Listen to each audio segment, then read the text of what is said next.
Hey everyone, and welcome back to another video. And in this video, I'm going to show you how to remove an authorized user on your T-Mobile app. Now, this video is going to be particularly useful for individuals.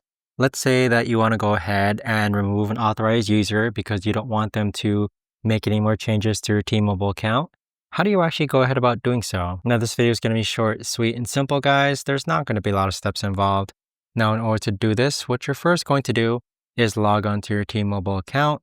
Next, on the bottom right-hand corner, you want to go ahead and click on Manage. Next, on the upper right-hand corner, you want to go ahead and click on that gear icon. From here, click on Permissions and Controls, and then click on User Roles. So on the left-hand side, we have some blurred out information, but what you can do from here is that you can actually edit on the right-hand side the individual which you want to go ahead and remove as an authorized user. But there you have it, guys. That right there is the best and easiest way that I know of to actually go ahead and remove an authorized user on your T-Mobile account. If you guys know of a better or easier way to actually do this, let me know in the comments down below.